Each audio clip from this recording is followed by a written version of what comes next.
So when you're talking about martyrs, you really have to categorize them into separate epochs or separate time frames. You of course have the early church martyrs, that would be Paul and Peter and James and such. And then you'd have the second generation Christian martyrs, which would include Polycarp, Ignatius and such. And then you move into the Middle Ages, and the Middle Ages have their own set of martyrs who died for the faith, for really standing up for the faith. After the Middle Ages, you have the Reformation martyrs and the post-Reformation martyrs, and then of course you get to modern times.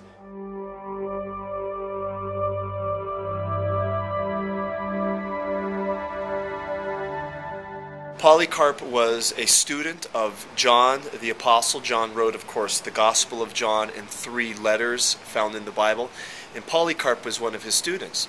And Polycarp was an early church teacher and a pastor there found in Smyrna, which we would say would be like around modern-day Turkey.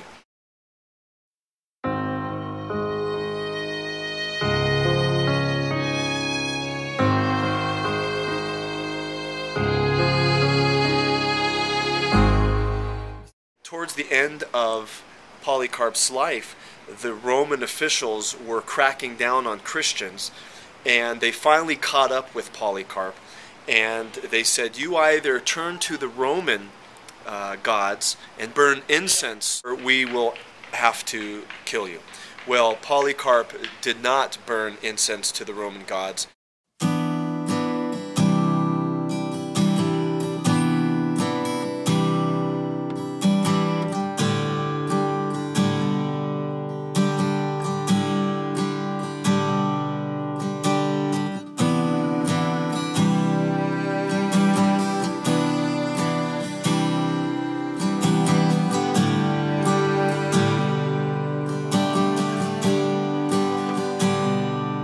I was raised from dust and given breath for life, but my wandering heart chased its appetite, led me far from home, but I've tasted it.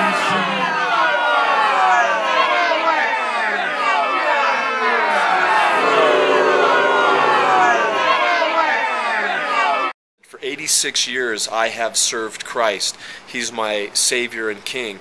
I won't turn my back on Him now.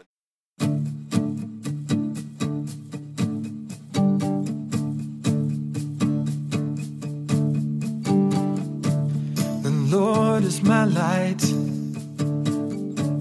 and my salvation. Whom shall I fear? Polycarp was then ushered off to the stakes where he was burned.